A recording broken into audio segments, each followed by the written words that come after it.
Começar agora com a segunda mesa redonda sobre exames de certificação de português. A mesa será moderada pelo conselheiro Bruno Zétula, da Delegação do Brasil junto à Unesco. Gostaria de convidar os integrantes da mesa, por favor, a sentar aqui. E eu vou passar o microfone para o conselheiro Bruno. A nossa mesa vai durar cerca de 1 hora, depois de um tempo de debate, que deve, então, durar cerca de 40 minutos, vamos abrir a mesa às perguntas da plateia e dos participantes que estão nos acompanhando virtualmente. Eu peço, por gentileza, na hora de tomar a palavra, de se apresentar rapidamente e de tentar limitar o tempo de fala, como estamos com pouco tempo. Muito obrigada. Sim, professor, tudo bem?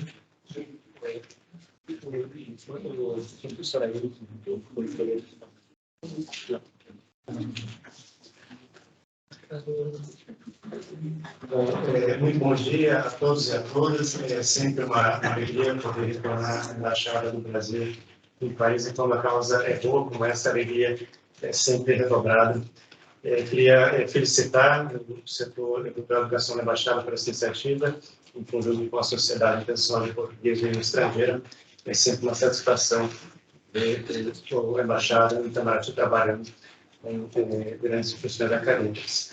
A nossa mesa vai discutir um pouco os marcos de aferição, os exames CAP e CELPE-BRAS, que são os principais exames que nós temos no âmbito da lusofonia para a certificação da língua portuguesa, e nós temos a felicidade de contar com grandes especialistas no tema que nos acompanham aqui hoje. Então, eu gostaria de apresentar a mesa, primeiramente, o professor Antônio Oliveira, secretário-geral da ADI-PBA.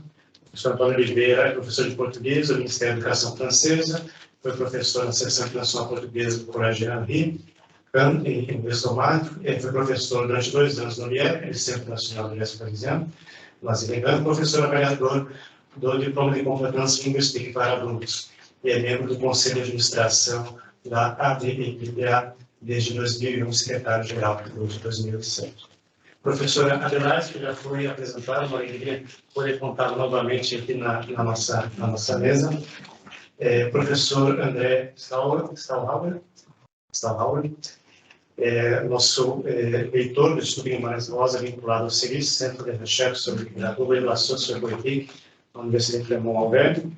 Foi professor da área de português no Instituto de Romanística da Friedrichshafen Universidade de Hamburgo, Alemanha, e professor adjunto substituto do Departamento de Direito da Universidade Federal de São Carlos, tendo atuado como professor da área de Linguística, na área de Linguagem e Discurso, e no projeto de extensão de ensino de português e língua estrangeira. Realizou pós-doutorado no Departamento de Estudos Românicos da Leibniz, Universidade de Hannover, cujo tema os modelos de institucionalização do português brasileiro na Alemanha.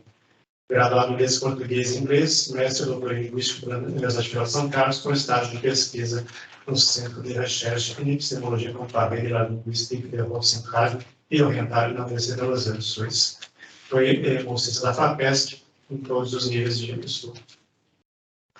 E professor Ailton Sobrinho, estudante, pesquisador e jornalista, se ocupa no momento do posto de diretor da Embaixada do Brasil na Universidade de Clermont-Auvergne. Paralelamente, sua atividade de leitor de língua portuguesa realiza pesquisa de doutorado consagrada aos estudos e relações entre o jornalismo e literatura.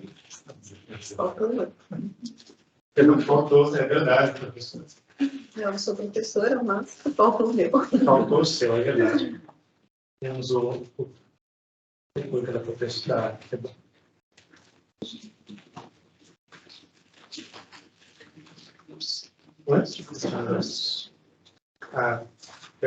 Foi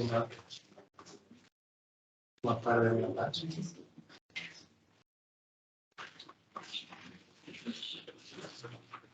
Não tem importância, eu não apresento depois. Peço desculpas, professora. Perdão, professora. Peço desculpas pela nossa falha. Emanuele Martins, diretora da Câmara de Comércio do Brasil na França, formação acadêmica em administração de empresas e pós-graduação em recursos humanos, trabalha nas relações franco-brasileiras há cerca de 30 anos. Desde setembro de 2018, ocupa o posto de diretora da Câmara de Comércio do Brasil na França, cuja missão consiste em promover e facilitar os contatos comerciais, possibilitando o encontro de seus membros da comunidade empresarial com personalidades do mundo acadêmico, político, financeiro e industrial. Sua administração consiste em desenvolver eventos onde serão discutidos temas econômicos, jurídicos e comerciais que interessam as relações econômicas franco-brasileiras, além de apoiar brasileiros e franceses que desejam internacionalizar suas empresas e empreendedores que pretendem desenvolver negócios na França ou no Brasil. Bem-vindo à Brasil. Bom, considerando o eixo desta mesa, talvez fosse interessante nós podermos comentar um pouquinho a respeito dos modelos normativos, os objetivos que estão concebidos, os principais exames de avaliação que nós temos no plano de Biofonia. Então, talvez a professora Adelaide pudesse começar a respeito um pouco do histórico de constituição do CAP, em breves palavras, mas, sobretudo, como o exame se enquadra nas políticas linguísticas de Portugal, sobretudo das políticas linguísticas europeias, que Portugal se está em boa. Muito obrigada. Para falar de certificação em língua portuguesa, eu gostaria de apresentar de forma muito breve o CAP que acabou de citar, mas duas outras certificações. Portanto, no fundo, o CAP é o Centro de Avaliação de Português de Língua Estrangeira, que é um centro de avaliação e de certificação de português de língua estrangeira da Faculdade de Letras, que tem, este centro é dotado de autonomia científica e desenvolve atividades, portanto, no âmbito da avaliação e da certificação da proficiência em língua portuguesa. É reconhecido pelo Ministério dos Negócios Estrangeiros, através do Camões, do Instituto Camões, e também pelo Ministério da Educação, através da Direção-Geral de Educação. Ora bem, estes exames são exames que correspondem aos 6 níveis do quadro europeu de referência para as línguas estrangeiras. Portanto, o CAP é membro do ALDE, que é o organismo, eu não ouso dizer em inglês, mas, portanto, é membro do organismo de examinadores europeus. Estes exames são feitos segundo o quadro, segundo os níveis, os 6 níveis do quadro europeu comum de referência para as línguas e, portanto, os diplomas, os certificados, são reconhecidos por esta entidade europeia. Estes exames destinam-se a adultos, são exames para cidadãos estrangeiros, quer cidadãos que procuram, que necessitam do português para um emprego, para uma carreira académica, para obter a nacionalidade portuguesa. Portanto, hoje em dia nós sabemos que no mundo globalizado o conhecimento de línguas é extremamente importante, mas esse conhecimento deve ser atestado através de um certificado de proficiência. Mas esse certificado de proficiência tem tanto mais valor quanto ele for reconhecido por um organismo acreditado. Portanto, neste caso, pelo ALTE, Association of Language Taster in Europe. Peço desculpa. Pronto. Esta certificação é, portanto, uma certificação. Nós temos um centro de exames, um LAP, há centros de exames espalhados pelo mundo inteiro. Nós temos um aqui em Paris, no Camões, onde fazemos, portanto, estes exames de certificação que depois são corrigidos e são enviados, são corrigidos em Lisboa, portanto, são enviados e corrigidos em Lisboa. Tem uma parte de compreensão oral, de expressão oral, de leitura, de escrita, mas são, portanto, são sempre feitos em referência ao quadro europeu de referência prática. Isto é o caso. Mas eu gostaria de dizer que o Camões, para além de ser membro do ALTE e, portanto, de ter estes exames, que são exames de português de língua estrangeira para adultos, tem 2 outros exames.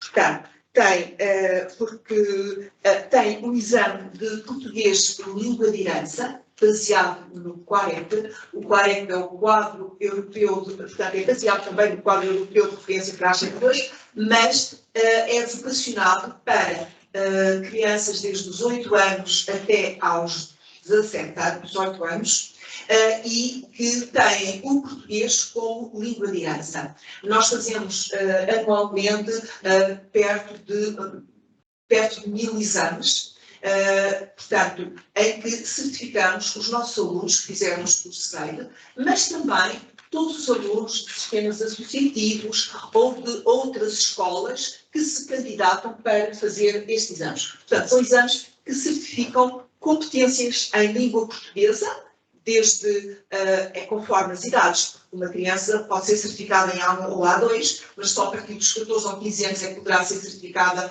em B1 e B2 também só a partir dos 15 anos. Portanto, há faixas etárias, que eu posso depois dizer com mais pormenor, mas portanto, há faixas etárias em função dos níveis exigidos. Portanto, são também exames com referência ao quadro europeu de referência para as línguas, são destinados a crianças e adolescentes, quer sigam ou não o ensino formal.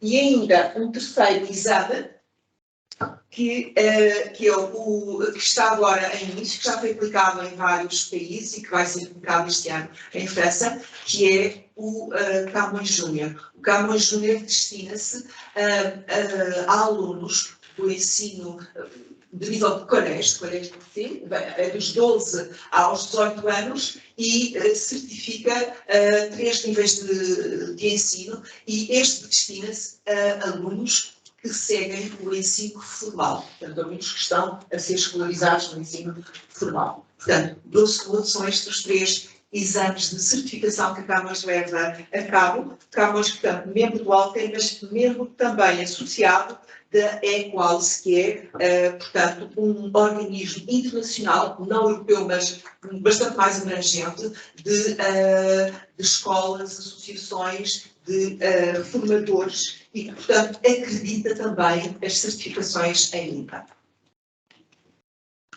Muito obrigado, professora Leonardo, por esse breve panorama. E eu pediria agora para o professor André que pudesse apresentar o exame SAPEBRAS, também pensando na sua formação, como ele foi concebido no Brasil, como ele se enquadra no âmbito das políticas linguísticas brasileiras.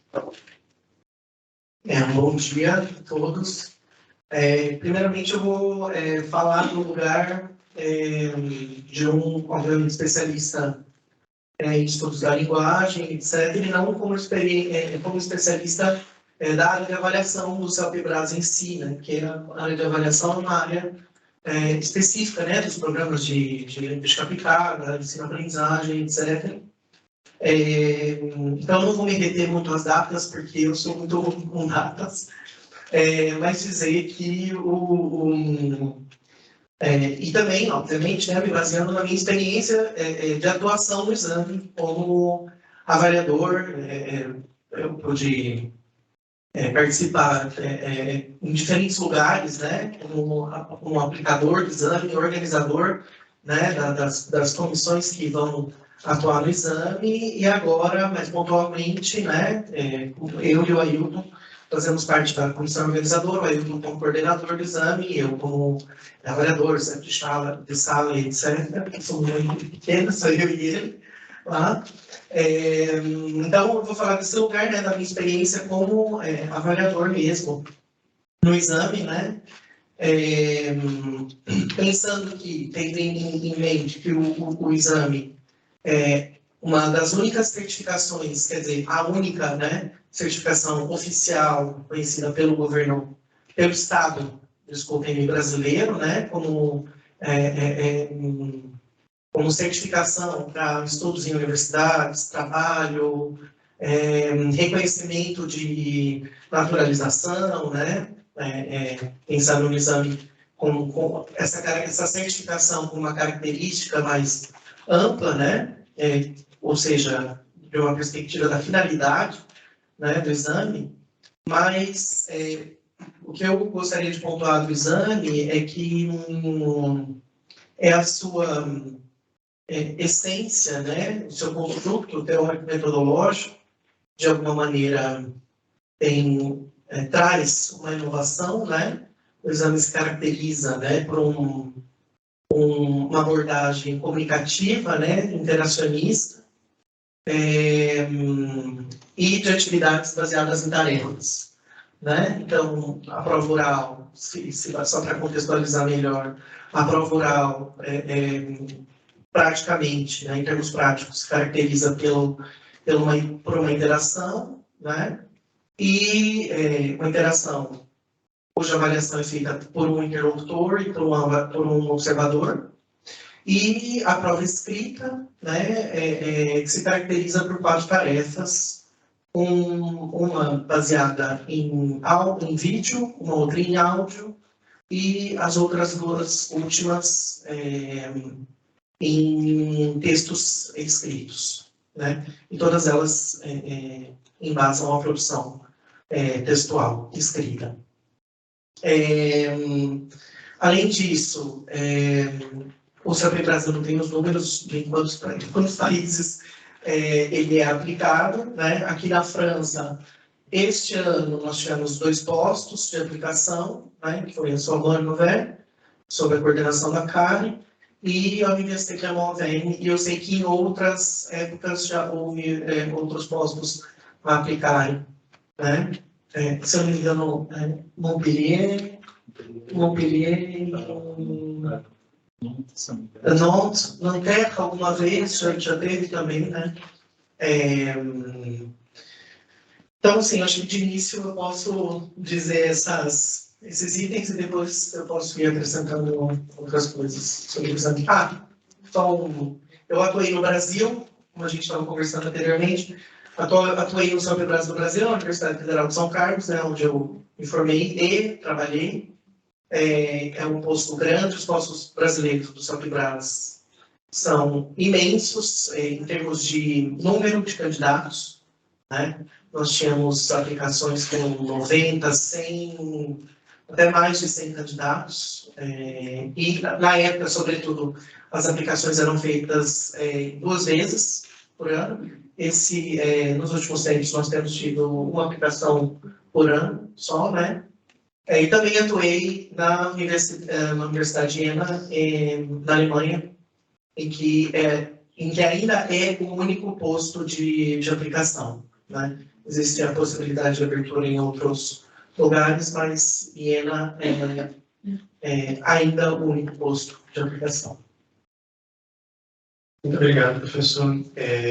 Enfim, temos modelos que têm uma natureza e uma tipologia, um fundamento talvez um pouco distinto, mas ambos os modelos, evidentemente, têm um impacto muito importante para os seus objetivos. E eu acho que talvez a Rosemary pudesse comentar um pouco do valor econômico da língua portuguesa, como esses certificados representam um acesso, um extra àqueles estudantes que estão ingressando no mercado de trabalho, sobretudo aqui na França. Obrigada pelo convite. Eu queria também incluir um outro certificado que foi desenvolvido em 2017 pela Câmara de Comércio do Brasil na França, que é o CLPN, que é o Certificado de Língua Portuguesa para Negócios. Por que ele foi criado? Justamente para acompanhar profissionais franceses quando são destinados a expatriar para o Brasil. Na verdade, ele vai ser somente assim, uma certificação para dar um conforto para esse profissional, porque nós sabemos que os franceses eles gostam de ter essa preocupação quando eles vão para um país e dominar o idioma local. Então, ele foi criado em 2017, a primeira aplicação dela foi em 2018, no verão. Depois disso, nós não tivemos muitas demandas, aí já teve alguns problemas mais em relação a investimentos franceses, já tinha um pouco interesse em relação ao Brasil, nesse sentido de mandar expatriados. Depois veio a pandemia, agora a gente vai retomar. Agora, em 2023, nós estamos aqui, inclusive, com a professora de português, a Lorena dos Santos, que é nossa associada, e que juntamente com ela nós estamos estabelecendo uma parceria para a gente desenvolver novamente esse certificado, porque eu já tenho tido alguns ecos em relação à demanda de franceses querendo aprender o português, porque estão pensando já em desenvolver negócios no Brasil. Então, isso é um bom termômetro para nós. A língua portuguesa, ela é importante no nível de negócios, porque a gente não pode esquecer que a França e o Brasil têm uma relação de anos, de décadas, economicamente falando. Inclusive, eu trouxe até alguns dados assim rapidinho, que o Brasil é o 30º cliente da França em 2021, onde as exportações francesas para o Brasil aumentaram em 13%. O Brasil mantém a segunda destinação de investimentos diretos franceses entre os países emergentes, só perde para a China. Então, tudo isso mostra que realmente a relação bilateral ela é forte e mais franceses vão querer se implantar no Brasil. E sem contar que no Brasil existem mais de 1.000 empresas francesas, né, que estão bem instaladas. Então, isso facilita também as trocas, né, de profissionais brasileiros que vêm e franceses que vão para lá. E quando eles vão, obviamente, eles nos procuram para pedir contatos de professores. Então, isso tem acontecido, tem começado, está aumentando, então isso é um bom termômetro para nós. E nós, como Câmara de Comércio, a gente só quer poder ajudar, e esse certificado, ele talvez em 2023, ele venha a ter um novo relance, justamente para aproveitar isso. Então, a língua portuguesa é interessante, o francês, ele se interessa em aprender antes dele ir. Alguns, é claro, eles acabam tendo aulas, ou eles aprendem através do seu companheiro ou companheira que é brasileiro, então eles aprendem num formato meio informal, ou através de escolas online, mas o certificado ele garante a questão de se sentir mais confortável quando eles forem para a filial no Brasil. E outros que querem arrumar um emprego também, eles acabam querendo ter esse certificado, embora no Brasil, acho que todos sabem, a grande maioria aqui são os brasileiros, que o certificado ele só valida um pouco a competência, mas é na entrevista mesmo do recrutador que ele vai saber qual que é a proficiência do francês com a língua portuguesa. Então, o certificado ele é importante, mas ele é mais focado para a parte acadêmica, obviamente, quando você vai fazer um doutorado no Brasil, uma pós-graduação que é exigido, uma validação de diploma também que é exigido, mas no mundo profissional, obviamente, se a gente vai verificar o currículo da pessoa e se ele já fez um intercâmbio no Brasil, isso já valida automaticamente o idioma dele. Tá? Não é uma coisa assim que no mundo profissional seja exigido. É interessante, mas não é uma coisa obrigatória. Perfeito, muito obrigado, Juliana.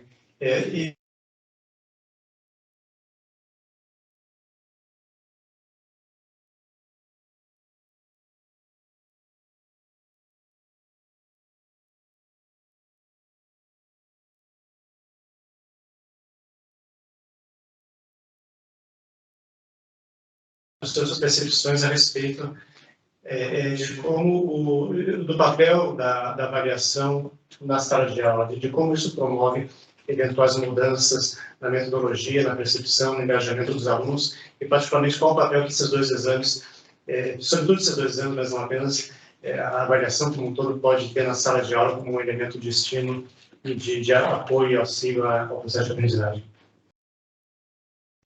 Obrigado pelo convite.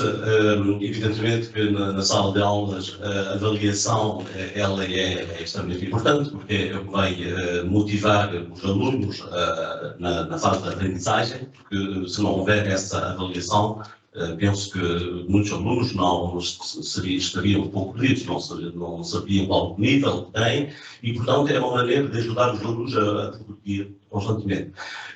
Só para dizer que hoje em dia, por exemplo, no liceu, houve uma evolução. Até agora havia o BAC, era uma avaliação pontual no fim do ano. Portanto, os alunos aprendiam e era a avaliação dos conhecimentos desde a escola primária até praticamente ao BAC. E agora o que mudou é que a avaliação é feita em contínuo durante o ano. Portanto, os alunos passam vários testes durante o ano e já não têm essa avaliação do final, a não ser o que se chama especialidade. Por exemplo, no fim eles escolhem 4 especialidades em Collier, depois guardam 3 em terminado. E só dessas especialidades é que tem uma avaliação final.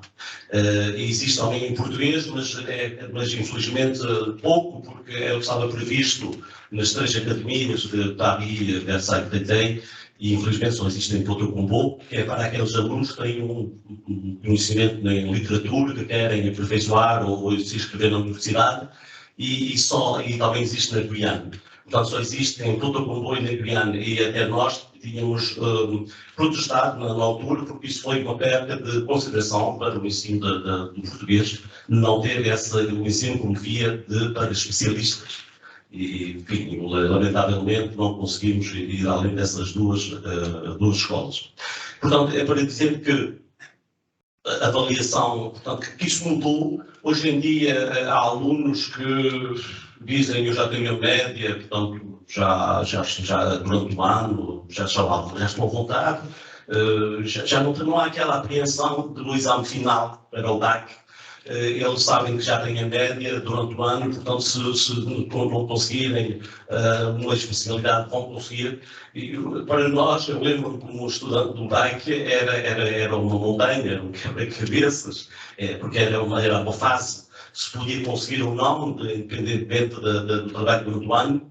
E hoje em dia, com a avaliação contínua, mudou a perspectiva completamente do ensino. E nós, professores, temos que nos adaptar a esse ensino. Eu só aproveitava dessa ocasião era para apresentar, porque falámos aqui da avaliação, que talvez seja um diploma que não é bastante conhecido, mas é o DCR, que é um diploma de compétence en langue, que é do Ministério francês, e que é muito importante, porque é para adultos, é para francês, é para, independentemente da nacionalidade, não é só para estrangeiros, pode ser também para portugueses, para brasileiros, que queiram avaliar o nível linguístico e o nível de competência profissional. E é reconhecido, como sabem, há profissionais que trabalham no Brasil, como engenheiros, como comércio, e que querem avaliar os seus conhecimentos, ou em Portugal. E, portanto, eles podem avaliar. E este exame, o que é interessante, eu sou avaliador e é por isso que posso falar, é que eles recebem um dossiê, tem uma fase para ler documentos, tem uma fase de áudio e de vídeo, e depois há uma coisa que é nova, que é a interação. O candidato vai, a partir de um tema que era sobre as danças, e é numa situação, o candidato está numa situação. Aqui diz, por exemplo, é estagiário numa cidade de Viana do Castelo, o prefeito do Luís Brasil, o presidente da Câmara em Portugal, encarrega-o de convidar certos grupos, e são grupos sempre da lusofonia. Todos os países lusófonos estão representados aqui, todas as músicas, por exemplo, dos países lusófonos estão representados. Temos o frevo, o casucuta, o samba de roda, os palmiteiros de Pirando, o maracatu, vira do vinho. A partir deste dossiê, portanto, ele vai levantar todas as informações importantes e, a partir daí, vai telefonar, passa-se por telefone, telefona para um profissional, que é o professor, o avaliador, que está do outro lado, e ele vai apresentar a sua pesquisa. E portanto, aqui é um trabalho de interação. E o professor que está do outro lado está a avaliar as suas competências de interação e de língua. E depois ele faz um relatório que vai enviar ao prefeito e também o examinador vai receber esse relatório e vai avaliar as suas competências de língua. E, portanto, avalia não somente a língua, que vai também no quadro europeu, vai de A1 a C1, mas também avalia o lado pragmático, o tratamento da informação, a missão realizada, etc. Portanto, há aqui uma avaliação não somente do aspecto linguístico, mas também pragmático e profissional. E este diploma, que não é conhecido, mas penso que vale a pena, e há 2 fases em França, que é em julho e em dezembro, e portanto, eu acho que ele é reconhecido e é importante que também seja conhecido. Obrigado, professor. Bom, talvez eu acho que pudesse explicar um pouquinho o tema de um outro prisma, e penso que o professor poderia nos nos ilustrar um pouco a respeito. Nós vemos que, por um lado, há um esforço de algumas entidades, algumas organizações, sobretudo dentro da CPLP, no sentido de buscar compatibilização entre diferentes exames de avaliação, sobretudo o CELPE-BRAS e o CAP, mas, por outro lado, há cada vez mais novos exames sendo desenvolvidos, sendo produzidos por diferentes instituições, a partir de diferentes necessidades.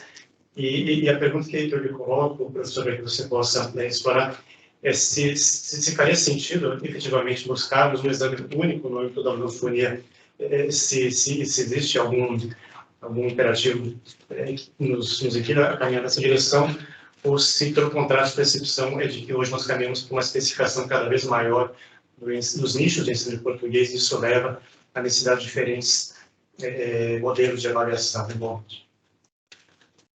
Muito obrigado. Gostaria somente de pontuar que eu mesmo fui vítima da falta de atualização da cartografia que nós realizamos em 2018, 2019, porque a minha apresentação já mudaram-se algumas coisas, então eu sou, na realidade, fui leitor da Embaixada do Brasil de 2015 a 2019. Atualmente, eu sou contratado diretamente pela Universidade Primavera e dirijo o Departamento de Estudos Portugueses e Brasileiros desde o ano de 2021 e sou coordenador há 7 anos do posto de Clermont-Ferrand na aplicação do CELPE-BRAS. E na área de pesquisa me consagro, então, ao jornalismo literário. Respondendo, então, ao senhor conselheiro, eu acho que, agora há pouco, inclusive, nós tratamos sobre a questão policêntrica da língua portuguesa, dos atores da lusofonia. Eu acho que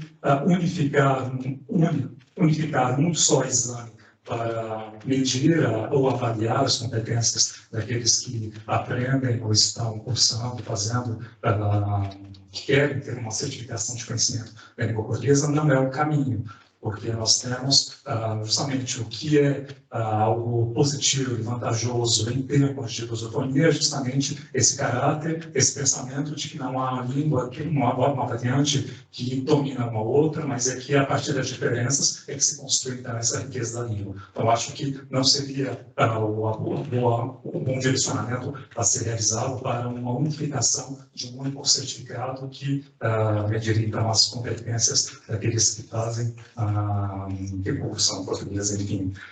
Eu acho que a questão do exame, justamente essa pluralidade de certificações, essas possibilidades, traz também uma visibilidade ao próprio português, porque nem todos os exames, apesar de que todos eles atribuem, diagnosticam uma competência, um nível dos examinandos, dos candidatos, cada um traz uma abordagem, uma perspectiva diferente. Já foi citado, por exemplo, o CELPE-BRAS, o colega acabou de mencionar o DSL. Cada exame tem o seu próprio diferencial. E, em se tratando do CELPE-BRAS, contextualizando, é um exame que eu considero que tem um construto teórico bastante sólido, porque é um exame que começou a ser pensado em 1993, foram 5 anos de reflexão, toda uma comissão que estruturou esse exame, e a primeira aplicação foi em 1998. Então, nós já temos um bom tempo em que o CELPE-BRAS ele já vem sendo aplicado inicialmente.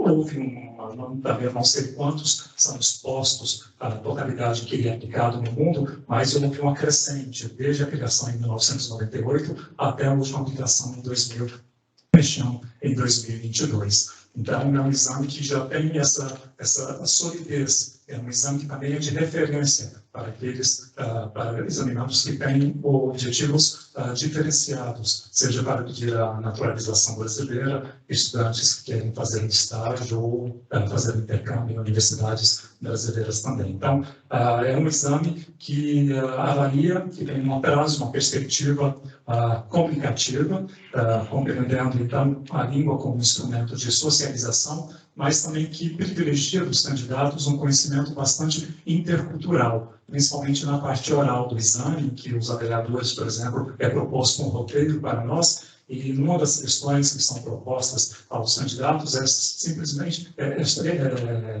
para que eles comparem, por exemplo, a realidade deles, se for um examinado francês, numa situação brasileira, então, nesse olhar intercultural, como a questão, por exemplo, foi uma temática abordada nos sorteios dos eventos provocadores desse ano, havia a questão da posição das pessoas idosas, do valor dado às pessoas idosas na sociedade brasileira. Então, nós também questionamos os alunos como é que a imagem, qual é a posição, como os idosos são tratados na sua própria cultura. Então, essa preocupação também intercultural do próprio Islã. Mas, voltando à pergunta inicial, não, eu acho que não é o caminho à unificação e a pluralidade é a própria riqueza da língua, enfim. Excelente, obrigado, professor. Talvez fosse interessante comentar um pouco dos impactos da Covid, né, que trouxe realmente mudanças estruturantes em todas as áreas. E aí, professora Adelaide, talvez fosse interessante nós escutarmos um pouquinho suas percepções a respeito do fator da virtualização. O ensino passou a ser muito mais virtual após a pandemia, e a avaliação em ambiente virtual era muito mais complexa, era nova, mais complexa em certa medida do que uma avaliação que se fazia tradicionalmente presencial. Então, se a senhora pudesse comentar um pouco a respeito das inflexões na avaliação virtual, como é que o Instituto Camões tem trabalhado, seria muito interessante. Bom, portanto, mudamos agora para este aspecto do virtual. É evidente que os exames de certificação ficaram parados com a pandemia e portanto, com esta mudança de paradigma de ensino. No caso de... Eu gostava só de juntar uma palavra àquilo que disse o Ailton, acerca de poder haver uma equivalência destes exames. Eu estou absolutamente de acordo com o que o Ailton disse. Na realidade, estes exames respondem a exigências que são completamente diferentes. Estes exames que digamos que têm como modelo a afiliação no Alter, portanto, nestes modelos europeus, têm como objetivos muito práticos de comunicação, de interação, de comunicação e de interação, essencialmente, e dentro de áreas muito determinadas, de situações como se fossem situações de interação no mundo real, não é? Falou aqui numa certificação, por exemplo, do português para negócios. Nós fizemos também um protocolo recentemente com a Câmara de Comércio e Indústria Franco-Portuguesa, justamente para formação e depois certificação no português da área de negócios. As certificações têm a sua especificidade. É certo que, no caso, por exemplo, do CAPLA, um aluno que tenha um B1 ou um A2 no modelo CAPLA, uma empresa sabe exatamente quais são as competências deste aluno, quer esse certificado seja de inglês, de português, seja qual for a língua, porque obedece ao quadro europeu e às competências exigidas no quadro europeu, e, portanto, são situações de comunicação, de interação. Não é? E, portanto, eu penso que esta pluralidade de certificados é extremamente importante, e estou absolutamente de acordo com o que o colega disse. Pronto, eu gostava de fazer este à parte, porque me parece que é importante.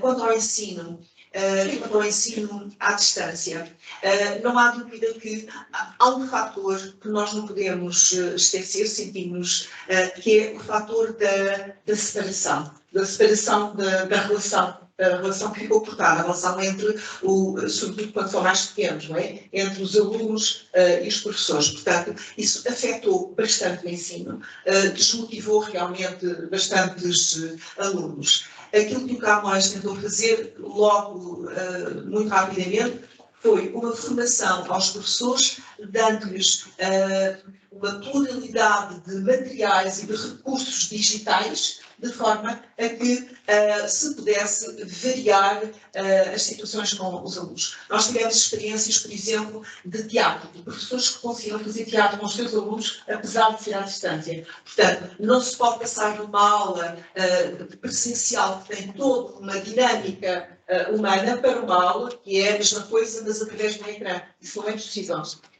E, portanto, essa dinâmica que havia já na aula prática com as crianças ao passar para o digital, teve que se encontrar estratégias e há técnicas para isso, de forma a que ela continuasse a ser dinâmica. Dinâmica no sentido em que o aluno tem que ser sempre ele um ator da sua aprendizagem.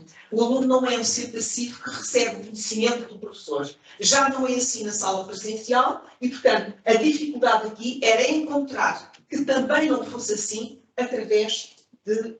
E, portanto, encontrar diversas...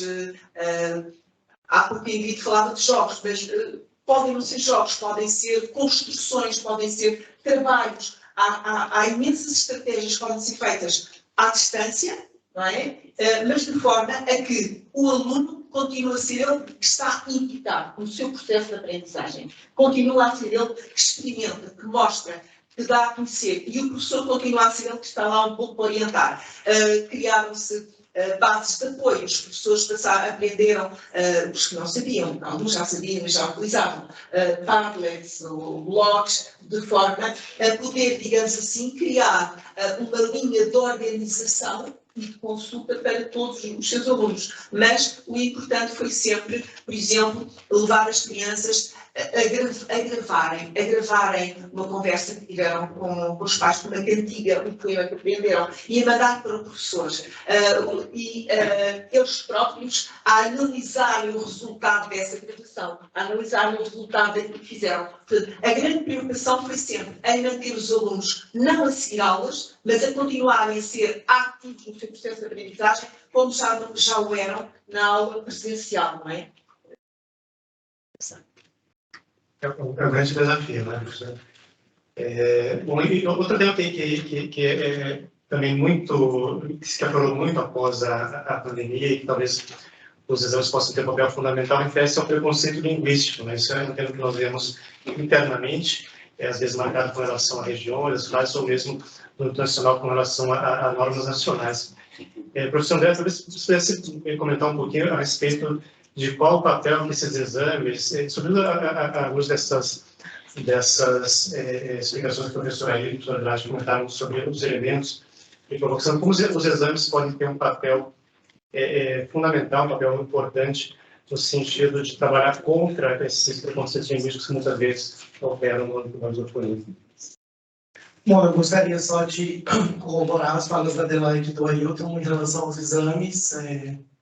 E também acho que a gente precisa exatamente dessa pluralidade dentro do pluricentrismo, né? O pluricentrismo é um aspecto novo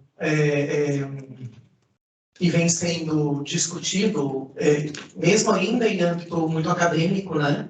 Em relação ao ensino de português.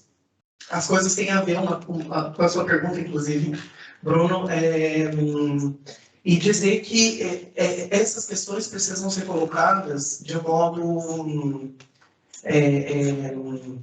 claro e objetivo e com pauta em aspectos científicos, inclusive, né? E isso tem a ver não só com a constituição dos exames enquanto política linguística de Estado, né, dos países, do Brasil, de Portugal, né? Mas tem a ver também com o histórico das produções sobre as línguas, né? Então, o Brasil, né, com um modelo de instrumentalização, produção de uma norma específica, e Portugal, do seu lado também, né? E aí o pluricentrismo vem, de alguma maneira, para estabelecer um ponto comum, ou melhor, né, ampliar esses hubs, diríamos, né, em relação à língua, para que essas produções também possam, de alguma maneira, interagir. Inclusive, não se uniformizar, mas interagir de alguma maneira. Inclusive, a gente estava conversando sobre isso anteriormente, ali, a conversa foi muito boa, que ela veio, de que modo isso pode resvalar, né, na atuação do professor em sala de aula, né, para essa sensibilização do aluno com relação à língua, né? Ou essa multiplicidade, essa pluralidade dentro da própria língua, e exatamente mostrando essa relação, esses dados, né? Por muitas vezes nós nos deparamos em sala de aula, né, com os estudantes dizendo, mas isso é português ou isso é brasileiro, isso é... E eu acho que, de alguma maneira, conscientizar e sensibilizar o aluno para essa realidade linguística é importante, né? Dizer que diferenciar as relações das políticas do Estado, né?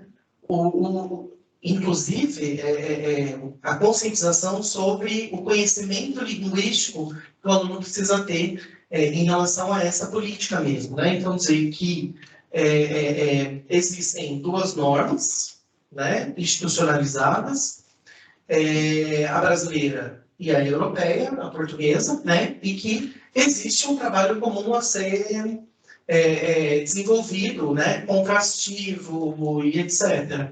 E eu acho que esse é o ponto fundamental com relação a esse direcionamento do trabalho para você desconstruir a estereotipificação, né? O preconceito mais direto, ou que isso, na verdade, é desconhecimento, desinformação e etc. Tá? Eu posso só completar.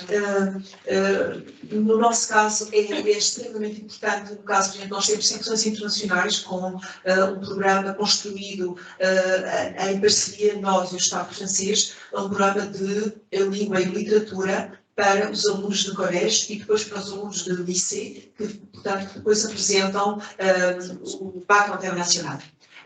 Ora bem, a nossa preocupação, desde o início, foi que os nossos programas, desde a CCM até ao final, comportam obras de todos os países de língua portuguesa. De todos os países. Do Brasil, mas também de Angola, sempre uma enorme preocupação de haver representação desde Timor, Cabo Verde, portanto, que todos os países estejam representados e, portanto, as obras que estão, digamos assim, as indicações bibliográficas e de estudo de obras são sempre nesse sentido. E é evidente que, ao trabalhar estas obras, há também, digamos, uma cultura que é veiculada. E, claro, naquilo que é, vamos dizer, a norma brasileira ou a norma portuguesa, do meu ponto de vista, isso não pode apresentar qualquer obstáculo, seja no exame, seja naquilo que for. Eu diria que quando se ensina um aluno, convém que o professor, quer seja de uma norma, quer seja da outra, mas seja dessa norma, ou seja, que haja uma norma que é aplicável e não haja, digamos assim, uma mistura ou uma...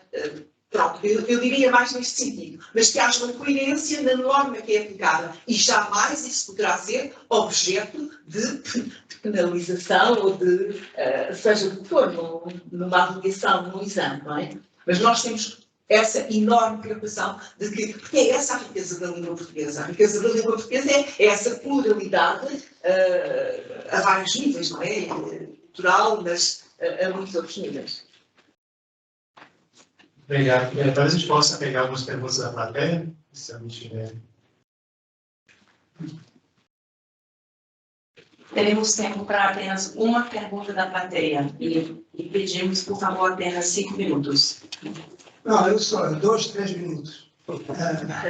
Eu queria, mas a professora Adelaide Cristóvão disse o que eu ia dizer, o que eu queria assinalar, chamar a atenção, sobretudo para quem não está dentro do ensino, do sistema educativo francês, que é verdade que desde a sexta até terminar, nos programas, né, oficiais do ensino público, cada aula de português, o professor, dentro da aula de português, ele vive a lusofonia. A lusofonia, dentro dessas aulas, não é apenas um discurso, uma ilusão, porque a lusofonia hoje, concretamente, não existe muito, né? Mas é outro debate. Mas, portanto, na sala de aula, nós falamos tanto da geografia de Cabo Verde, como da geografia do Nordeste do Brasil, ou do Alentejo, como também de um Pepe Tela, ou de um José Luiz Peixoto, ou de um Luiz Rufato, outros, né, Saramago. Portanto, é uma vantagem, é um aspecto muito importante para consolidar o estatuto, né, da língua portuguesa na França, passando pelo ensino no espaço público. E, para terminar, queria também assinalar que a ADUPBA tem no seu site a lista completa, em toda a França, dos colégios e liceus onde o português pode ser aprendido, pode ser estudado. Obrigado. Temos uma pergunta que chegou de um dos nossos participantes que está nos acompanhando online. E, a não ser que tenha algum comentário sobre a Paula agora, eu vou ler a pergunta para a mesa. A Márcia Camargos, que participa do encontro de modo remoto, pergunta se a mesa considera que haverá maior interesse pelo Brasil e a língua portuguesa e quais são as perspectivas para o próximo ano. Temos 5 minutos. Talvez a mulher pudesse fazer bastante. Eu acredito que sim. O interesse já vem sendo mostrado, como eu falei na minha palavra agora há pouco, que a gente já vem notando um interesse maior através dos contatos que nós temos tendo. Então, tudo indica que a relação França-Brasil ela vai retomar com bastante força e, obviamente, o interesse pela língua portuguesa vai ser super importante.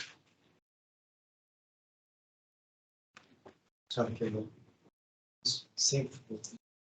Eu acho que as estatísticas mostram justamente esse interesse no que diz respeito ao CELPE-BRAS. Se nós formos ver o número de inscritos, evidentemente que há uma progressão, desde que o certificado foi criado em 98 até o presente ano. Claro, com a pandemia, o certificado que era realizado em 2 sessões anuais passou, espero eu que volte a ser a mesma configuração no próximo ano, mas desde 2020, então há 3 anos, nós temos apenas uma certificação.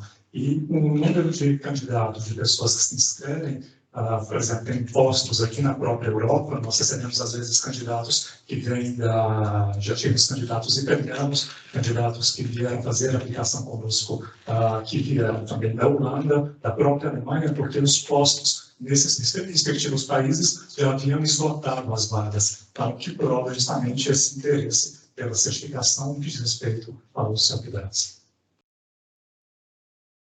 Não.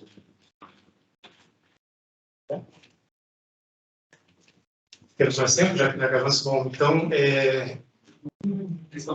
questão técnica. Não, perdão. Estou descobrindo a certificação CRPM, acho extremamente interessante ser aplicado às negociações. Qual é o organismo que acredita essa certificação e várias coisas que estão mesmo? Essa certificação ela tem a validade tem uma duração de 2, 3 anos, com validade com o nosso selo como Chambre de Comércio do Brasil en France, que dá realmente uma garantia de proficiência para o mundo dos negócios. Tá? Ele é feito juntamente com o profissional e tem todas as mesmas categorias, a parte oral, a parte escrita, a leitura, tem todas essas categorias, tem uma formação antes, e um dia que é um dia inteiro de aplicação de testes aqui mesmo nos nossos escritórios, que é fornecido depois um é fornecido depois, desculpa, um certificado com a assinatura do presidente da Câmara de Comércio.